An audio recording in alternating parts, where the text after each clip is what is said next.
You see, when I listen to the news, take these street side cameras they're gonna put up so that they can catch motorists, so that they can get the money to put up more cameras. What I'm appealing to all of those motorists, let us drive carefully that those cameras do not catch us going over the speed limit. Then the camera will not bring them money, so that they won't be able to buy more camera to get more money. It's a money madness. You cannot have public transport alone.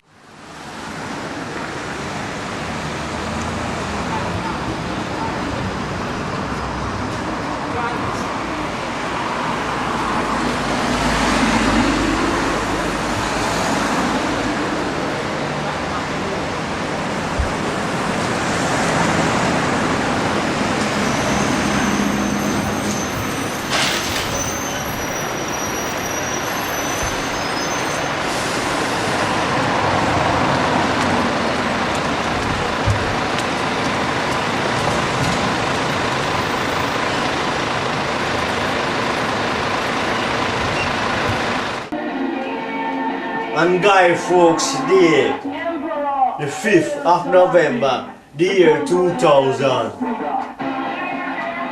Big newspaper, big news on the television. You see all bone. When them say they are burying the Alpha and Omega. The Lion of Judah extinct. No more Prince of Peace. That is what the word say, you know.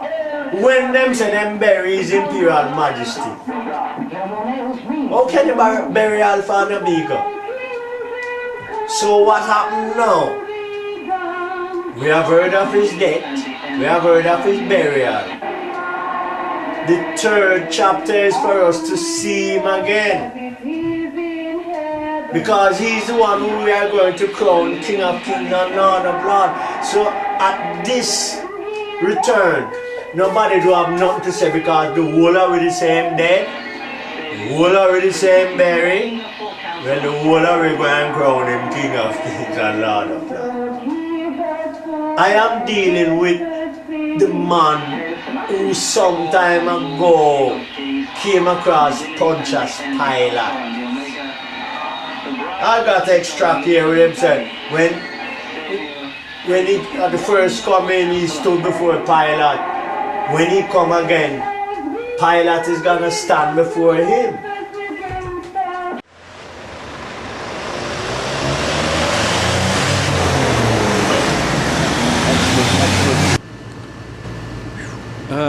That sounds like a very sounds like a recipe or prescription for a sort of a new religion, and I could probably go somewhere along that lines without wanting to sound too inflated.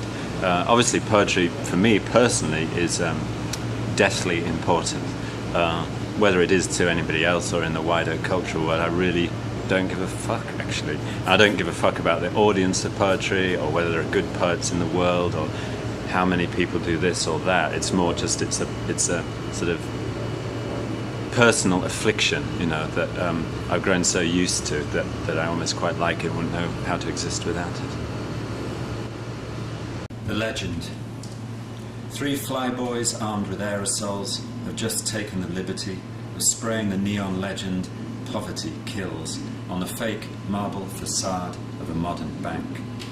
Are they Melchior, Balthazar, Casper? Do they live on a wing and a prayer? Do they gaze at a star in the east or a gap in the ozone layer? Their gifts evaporate in a riot of acid swirls.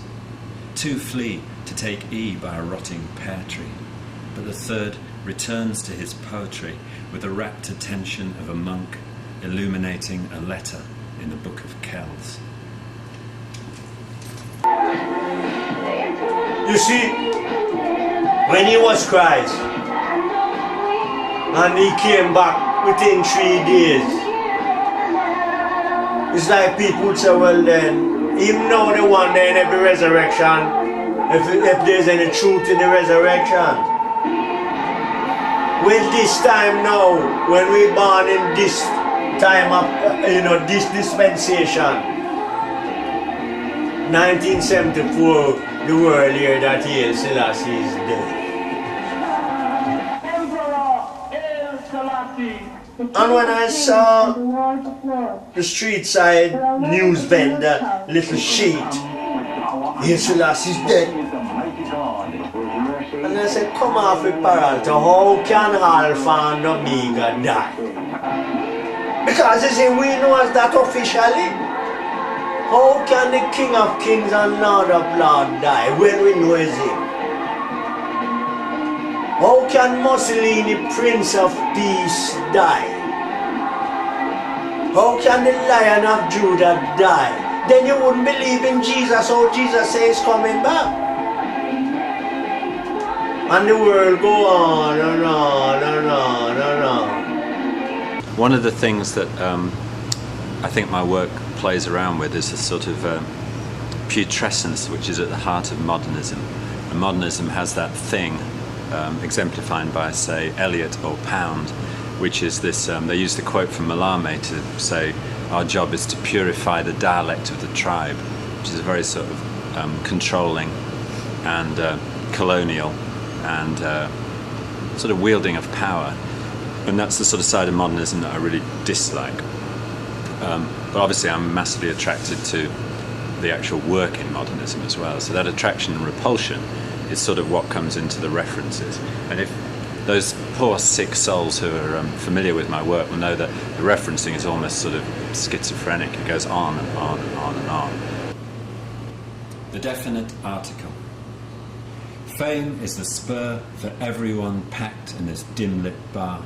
The would-be poets, painters, law students, mathematicians, all in need of patrons or blood transfusions. This is not Paris 1848. The streets are 9 below zero. No time to contemplate the symbolism of minotaurs, whores, Plato, or to swoon in your daffodil idyll. A pixel of light where the poet sits inside his definitive study, burning the midnight oil. His hand is whiskey steady as he starts to write. No word will idle. This is turmoil recollected in turmoil. In fact, the more I write now, I've got whole poems which are nothing but references, and there's no actual core to the poem. So what I'm doing, it's sort of like a parody of that cultural elitism that modernism set up. I'm pushing it to such an extreme that it actually becomes sort of meaningless. So in the sonnets, in the Brixton sonnets, it's slightly more grounded because I'm sort of overlaying the Paris of Baudelaire in 1848 over Brixton, a sort of grid map put over the grid map of Brixton. And this character, who may or may not be a reincarnation of Baudelaire, is wandering around in Brixton. Meeting the dealer, whose blind pew exhumed in a baseball hat, the yellow blip, a little stigmata of jaundice pressed into your palm. He appeals for 50 quid, your mind appeals for calm. Stage whisper conspiratorial, with an undercoat of watches and a slight cold. He appears to vanish through some unmarked exit. Soon you are rushing the underground, high as kites.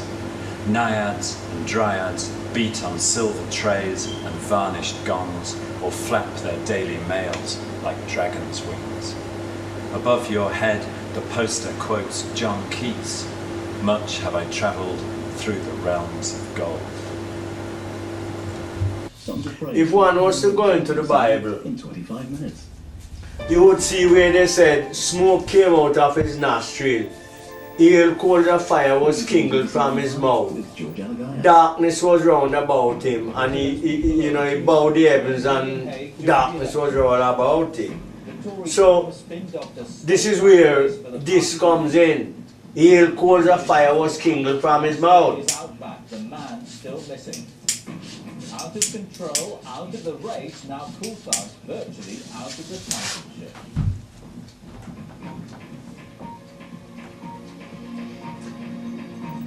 Smoke came out of his nostril.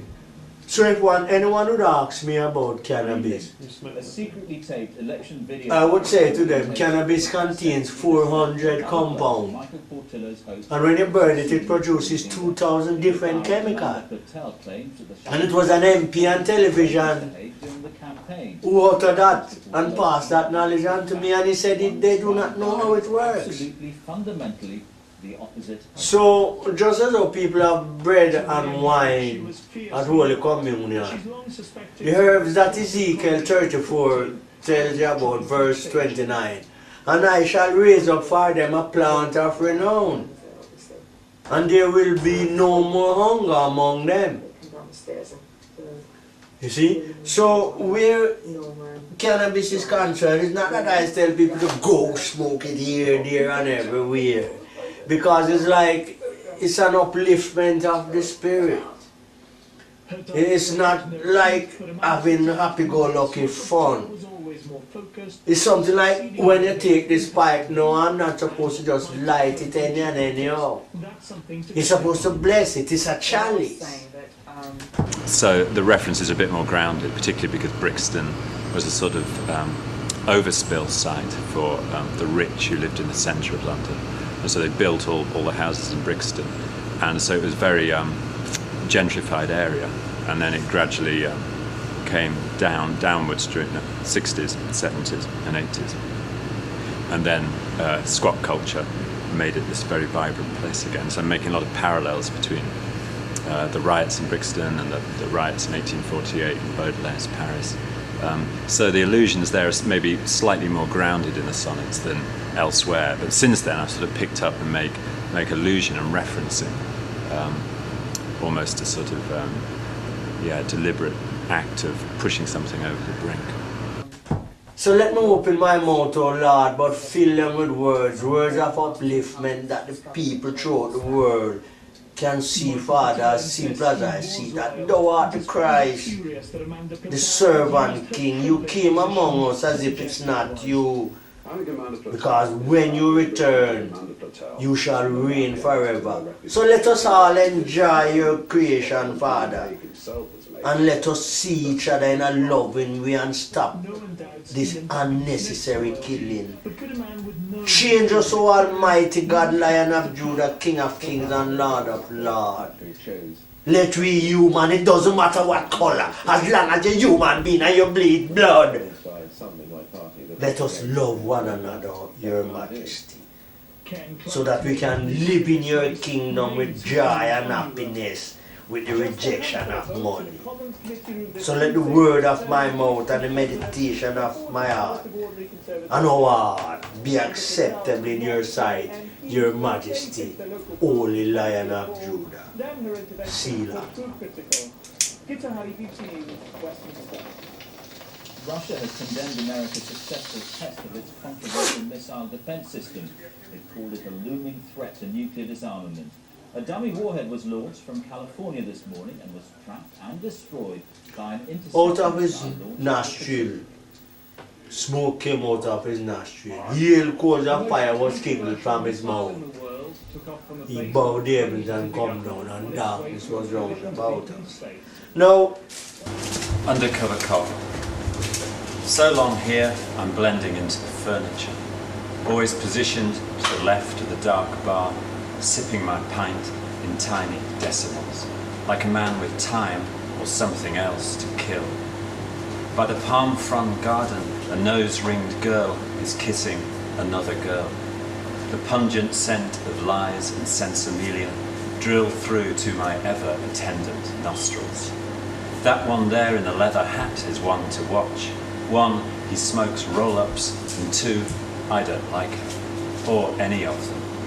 As I leave, they whistle the Z-Cups theme. don't we listen to the news, because when you see that Star Wars business, the impact, that kind of thing that they're trying to do there. Okay, so you intercept a missile and you implode it in up there a mile or two. So what happened to the radiation fallout now? It's not gonna come back on us. It's a good thing it's not going to happen. And the reason why I have such a fanatical belief, and I don't care, but I just give permission, it's because of the promises that God says He's going to do. And He said, before one of my word pass, heaven and earth pass. So if God is going to reign, He's going to reign in a perfect world, not a destructive world. I don't see where we gonna fight like that. We human beings have went to the brink.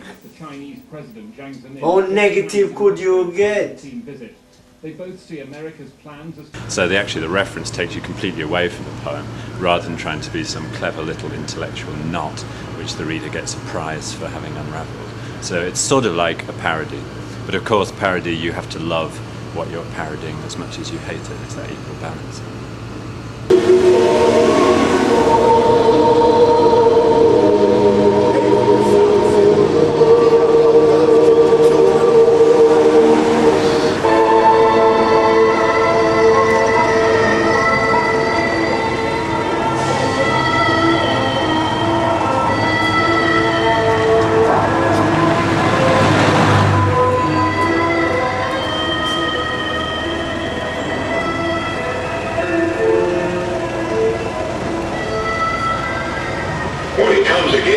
He's coming to a throne. When he came the first time, he stood before Pilate to be judged. When he comes again, Pilate's going to stand before him to be judged. When he comes again, Pilate's going to stand before him to be judged. When he comes again, Pilate's going to stand before him to be judged.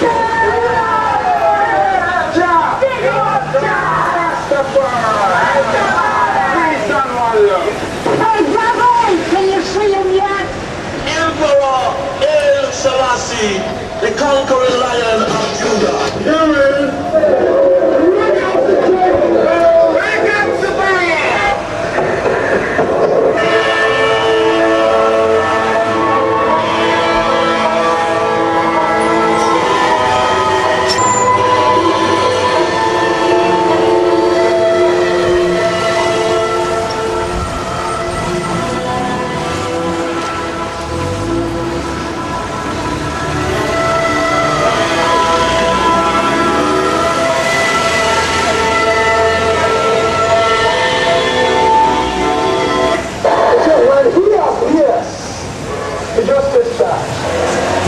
Samuel chronicles and gives the city as the King of Kings and the Lord of Lords.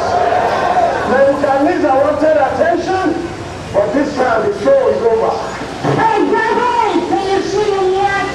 Emperor El Selassie. Sharon's hovercraft. His passport sports an unfamiliar face, and travel has broadened his mind to a barrage balloon. He deflates to the terminal cafe, where recycled wish-you-were-heres are posted airmail, to land like litter on some author's grave. He has knelt with Lorca in his olive grove. His pocket has borne the weight of Les Fleurs de Mal. So he charters Sharon's hovercraft across the Styx to lie on the Costa del Sol with the numerous dead. They book their chalets as Mr. and Mrs. X. An exile is a man without a head, whose world has shrunk to the sip of the demi-monde. A woozy Pelforth brune, a drowsy Pelforth blonde. Revelation and Epiphany. I think the key thing that probably is about both is some sort of idea of transcendence. And obviously the Romantics, and to some degree the modernist poets, were still looking for that little moment of transcendence. You know? And I think the one thing that grounds that is that we know now through the collapse of all meta-narratives in postmodernism that transcendence is just it's a complete illusion. And so in a poem, if you're reaching for a romantic notion which is already dead and reaching a sort of moment of transcendence, it's sort of re-empowered because you know it's a complete lie. So if you can pull it off in a poem and give the impression, even of a brief second of transcendence, then it's sort of an achievement snatched back against the fact that we know that all those romantic notions are dead, and all those great meta-narratives are dead. So, in a very convoluted and perverse way, then moments of transcendence are good. You see, I am a fanatic to the Bible. You see that 1 ounce of peas grain? I see him when he was 12 years of age, sitting with the lawyers and the barristers, showing questions to them. You see? And they're saying, where does this chap come from? How does he know so much things? I can see when he and his mother walk into the wedding and really turn water into wine. My friend, if those things didn't happen, then I am hooked. But I believe it happened. An everlasting killer. Answer his call. He wants to rise to the full stature of who you were created to be, to know the passion of the intensity of life at its fullest, to be your utmost for desire.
It's a hot midsummer eve and cold in the lane as community police go arm in arm down the front. The Tooth Fairy is singing arias outside Pizza Hut. The new architecture glistens with government aid. Business girls parade in cocktail bars where each sip costs £3. An exactly brick-sized exit wound air conditions the body shop. In an attempt to hook the yuppies, tube beggars slit the eyes of their spaniel puppies to give them that Bambi-like look. Their wailing wafts over the barrier block's purple gulag where all ears are plugged with Sony Walkmans, adrift on oceans of lager. Stiletto clicks and leopard skin coats, strong tarred Balkans in alleyways breathily exclaiming, "Jesus, sweet Jesus, Jesus," through chapped lips. A condom punctured on an edict of the Pope is sailing down the gutter. I'm strapped to a bollard on a traffic island of litter and reluctantly straining my ropes. For he is a mighty God, whose mercy is higher than the heavens and deeper than the deep. Premier Radio, Top of the Pops. I listen and hear what I do with this tune.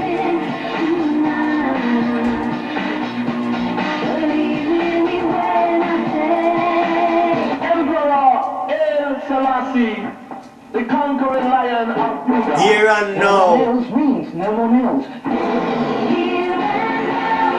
I wanna be the one for you. Anything you want me to.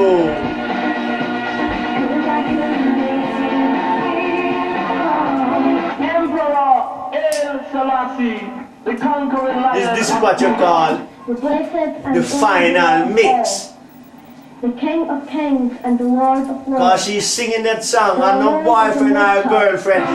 When you devote it like to God, it sounds better. The umpteenth aspiring Orpheus clicks his demo cassette into a Sony Walkman, urgently gripping your wrist. Listen, man, listen. So listen you must, amidst ashtray detergent and formica glisten, to this man who once knew the man who once played on the obscure B-side of the dead bluesman's long since deleted EP. He drills your eyes, desperate for an all right. Not bad is your first of many blandly acceptable lies. Limp synths, dead protest, ominous, cacophonous humming, the howls of the dispossessed. You exit as three Thracian women move in to ask for a light.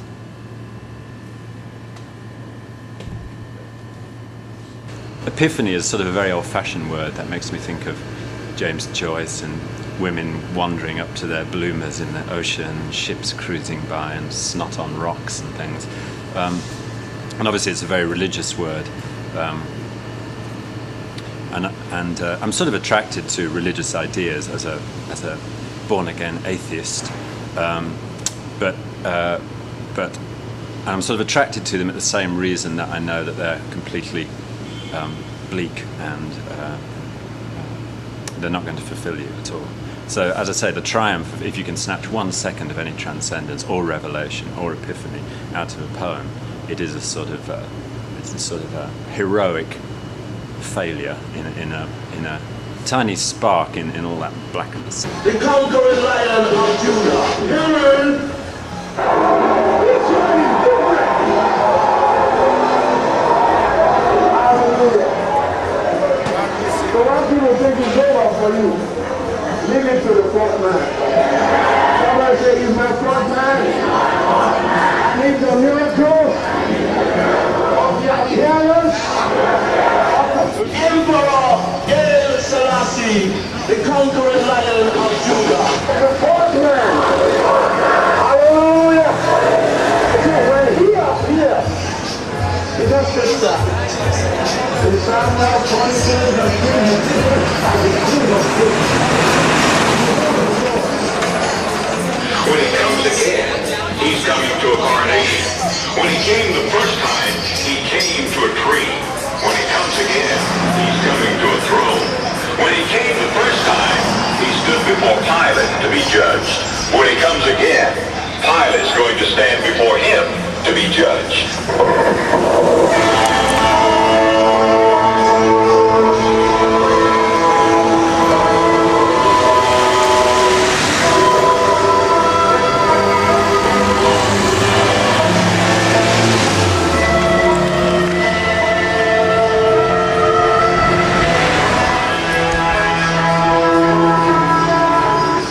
Imagine Neil Selassie's Jesus Christ.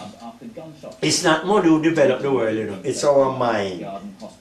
Three people are being questioned by the But because of money being the reward, conviction of a solicitor found guilty of it caused us to pursue, Sally Clark always insisted her to develop things. Now scientists have discovered a cot. No matter who you see out there working, if they weren't paid, I mean those people who are paid to work. Two gliders and a light aircraft If they weren't paid money, they wouldn't. You look at someone getting a job somewhere and the first thing there, at least the last thing there, because they're glad to know they're getting the job. But before they leave that personnel office or personnel department, wherever the interview is taking place, they want to know how much money they will be rewarded. And at that point, some take it, some don't. But money is something that we are pursuing, and money is something that we should be rejecting. It's either money or God.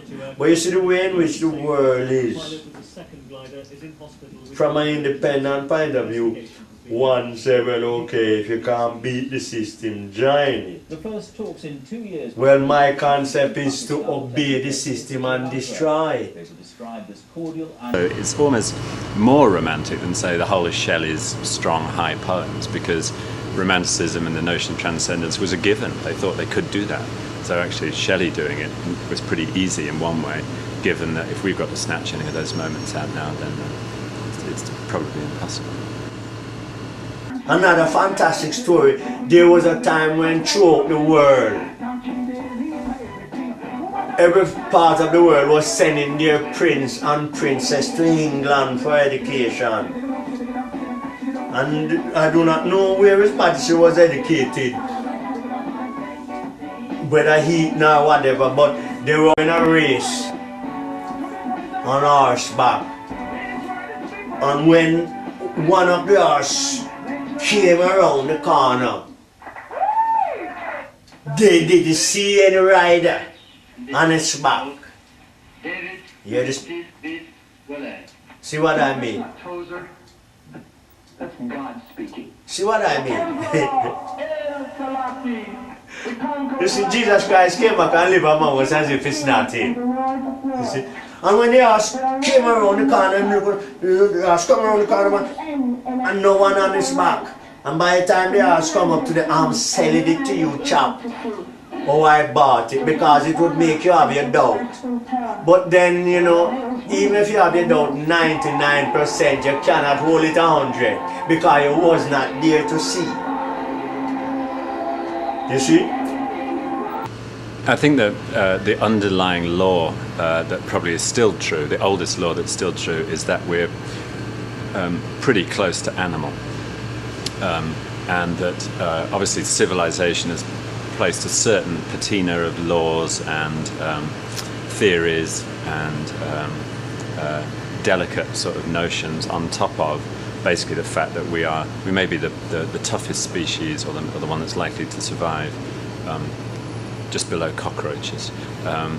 But we're pretty close to animal, and all the things that most people get shocked by, you know, young girls being raped and dumped in bushes, and it's pretty normal activity for human beings, and serial killers actually pretty normal activity. You know, and our great countries and our great institutions slaughter hundreds of thousands of people, but that is somehow given a grace and a dignity because it's given an ideological reason for it. So I think the underlying thing is that we are animal, and that we still act in that way. So I look and I watch the different things that are happening. Take the cloning. That people, they are cloning animals and humans. They're not fooling me. Yes, you might be able to say you can change and rearrange. But that is not the scientist's priority. It's to stop himself dying. That is what they all want to do, you know. It's like they said to themselves, one day they shall die. How can we stop this? How can we stop ourselves aging? I spend 600 to overhaul my engine. What can human being do to overhaul their system, to prolong their life? That is what we human beings would like to do, prevent ourselves from dying. So when I see people cloning this and cloning that, that's not what I want to do.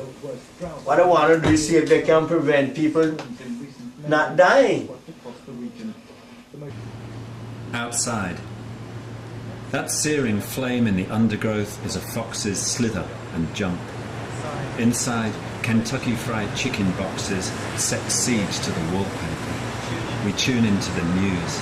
This is Brixton, breeding ground of the upwardly mobile. The sky comes down like a ton of bricks. Yellow train windows like film sprockets ratchet over bridges, where vagrants dozing become the prey of pickpockets. 5 a.m. A lit window in Downing Street, where Brixton's favourite sin rises off clean sheets and briefly down heaven.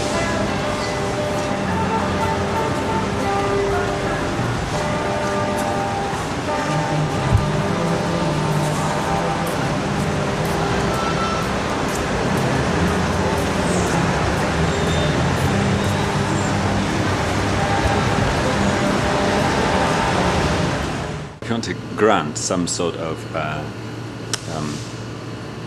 altruistic idea to poetry, then the one thing that it probably can do is to it's sort of the hottest furnace into which language can be put. The language, if you go through Nietzsche and you go through some of the postmodernist people, is fascist, it is controlling, it is defining. And if you take deconstruction, then language displaces what is far more complex and far more rich and far more beautiful or far more ugly or whatever, and it replaces it with a little set formula. So it displaces more than it actually gives. And I think that of any form of the arts, that poetry is the area, obviously, where language will be refreshed and renewed and allowed to squeeze out of any controlling and defining mechanisms. It is the art. I don't think many actual poets proclaim this or say that this is what poetry can do. But that for me is that poetry has that ability to completely keep refreshing. Now, there's nothing culturally elite about that. Language is refreshed on the level of the street as well, but that doesn't get recorded very often. That sort of mangling of language or new words or whatever, a bit more now. So poetry is that area where that possibility, whether it actually happens, but the possibility, the language will be kept out of, or at least have a guard against the sort of defining fascism of language, which is being even more controlled now that most of our life is mediated through television, video, because everything is being edited or set down or controlled. So if poetry has a sort of honourable function, then that would be it. I wouldn't claim that for it, but I think that would be the area. The next thing, when I go along the road, I see some people selling some phone card. I see people selling this, selling that. I saw a man shutting up shop Saturday evening, and what crossed my mind is that it comes to the end of the day when his pursuing of money has come to a halt. Every day you see me going out there, it's a money vibration. When you see someone open a shop, my friend, it's because of money transaction. You see what I'm getting? I wonder what? Well, what I can see, we're going to run out of electricity power. And people are going to look at this wonderful civilized system and ask, how did it come to an end? We overload the electricity supply. We have no one to blame but ourselves. Evenly the sunlight shines on purple and lime green grapes. An Ethiopian prince with a basket of piebald pups and a clown-trousered girl on a unicycle.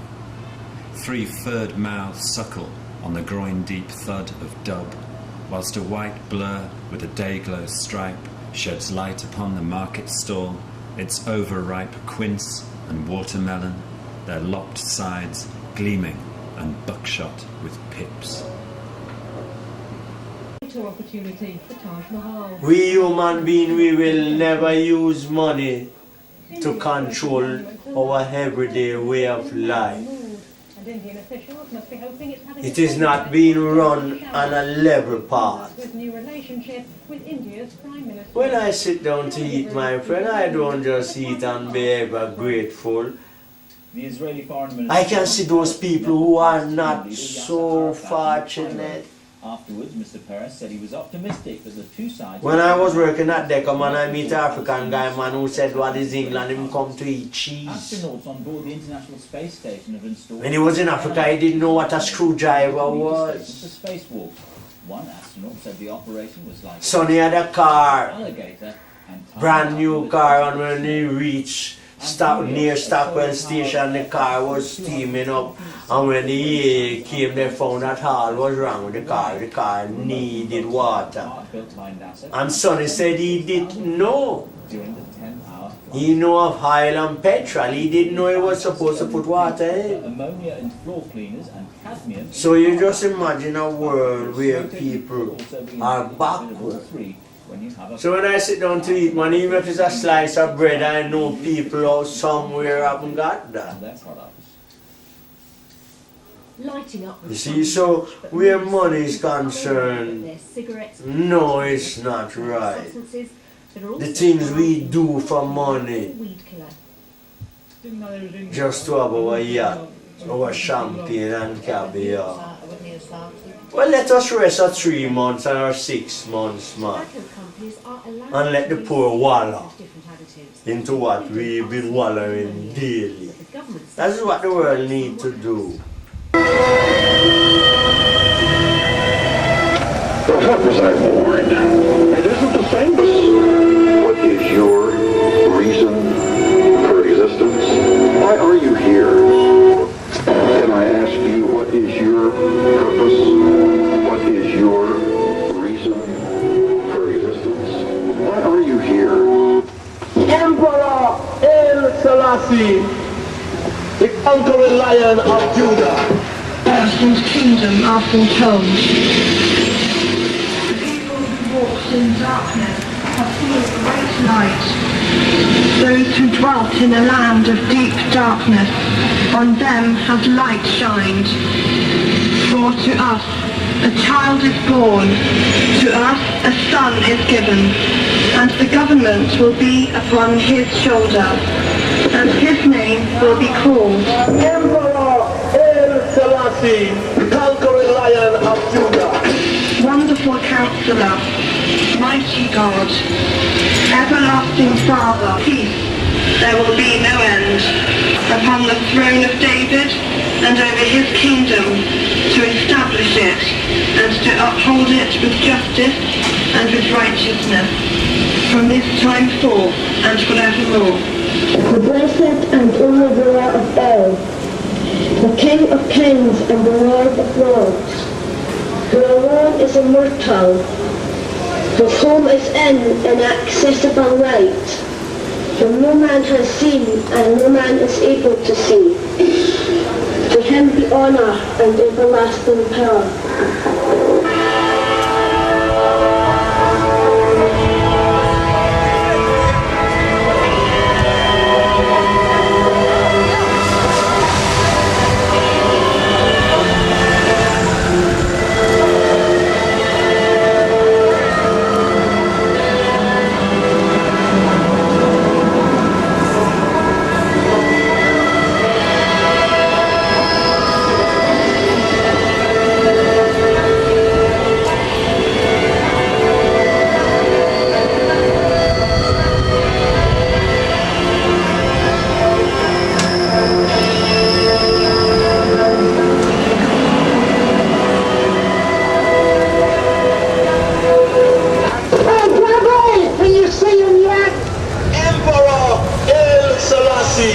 The conquering lion of Judah.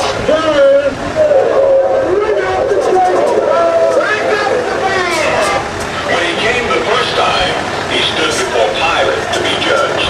When he comes again, Pilate's going to stand before him to be judged. When he comes again, Pilate's going to stand before him to be judged. When he comes again, Pilate's going to stand before him.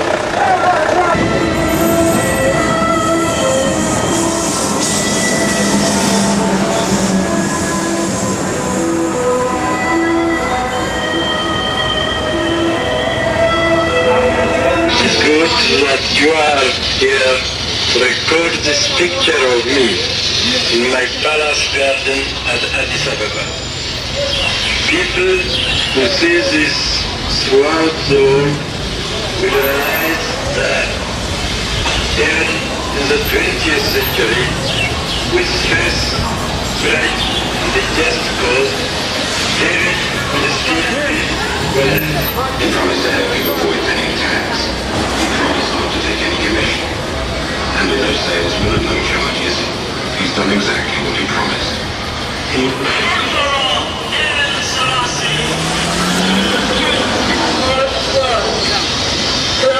is immortal, with whom is an inaccessible light, whom no man has seen and no man is able to see. Stock market crash.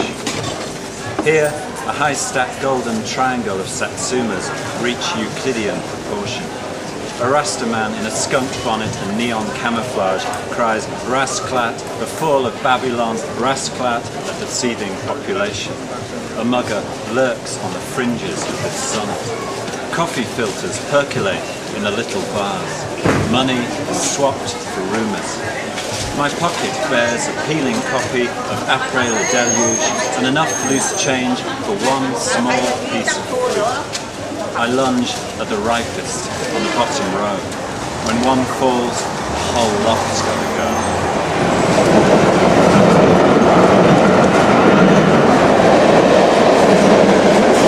I've heard again that while His Majesty was at the palace, one king threw up an orange. King George, Her Majesty Father, is a champion swordsman, I was told. And they threw up an orange and he cut it into 12 pieces. And another orange was thrown up and His Majesty did his bit.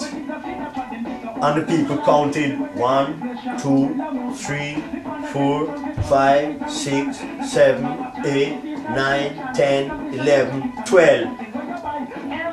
And as if them said, well, one king, both kings have 12 pieces. And when they look at His Majesty's sword, a piece of orange was stick to the point of his sword that was larger than pieces down there. It wasn't the smallest piece.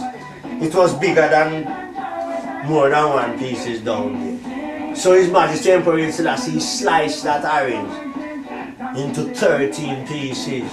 I'm selling you these things the way I heard it.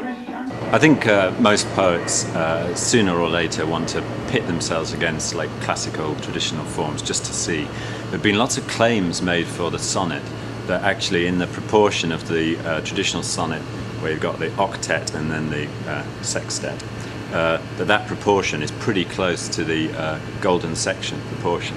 So that there's this sort of idea that a 13-line sonnet is too little, and a 15-line sonnet is too much. There's something that's almost naturally given, that the sonnet is the almost perfect shape in which you can say as much as you want to say, and any less or any more.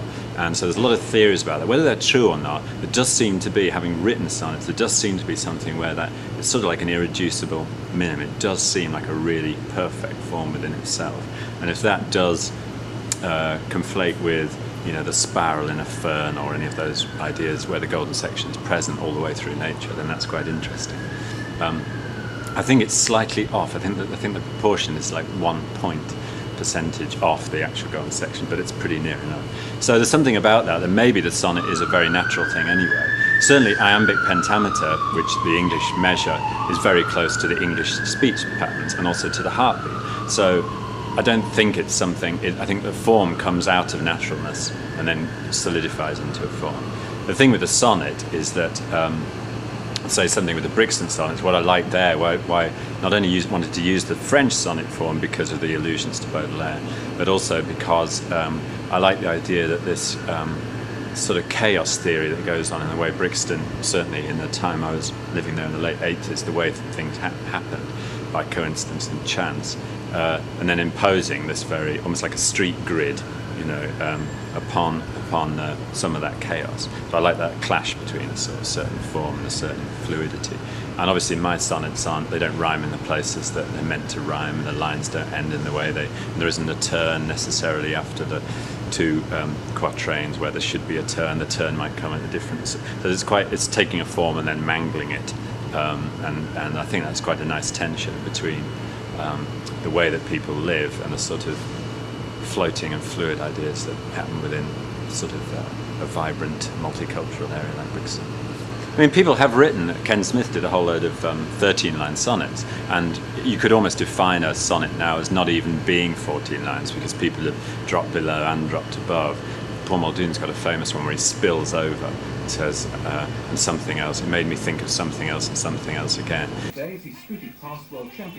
You see, when you see the line in a mop, you see, amok, A-M-O-C-K, that neck thing. You see, from we were small, we were singing, don't you know we have a net to catch the violent sinner. When we call it the internet, you see, the people who fought against Christ, who wanted to have their own way, Christ allowed them to have their own way, saying, carry on, do what you want to do. But when I take over, I'm going to reign forever. Well, that system that fought against Christ, we traveled down a one-way street. We fell in love with electronics and electronics toys and games. And we need electricity power supply to let it function, and we do not control that. So I strongly believe that we are going to exhaust the electricity supply, and it's going to go dead on us, and we have no one to blame, because it's money greed. We wanted to sell this, sell that. Slowly, the Vermeer-like light is insinuating through Brixton Market's glass-covered arcades, lending the fish shop and the pizza parlour, the svelte waiters, rasters, hake, drug dealers, doorstop congers, its spectrum of day-glow colours, which are a swirl also inside the scaly slab marble shelf, where light falls lightly, landing like a sliver of rainbow oil along the sides of the rainbow trout, as if they were back in the meltwaters and rapidly swimming upriver.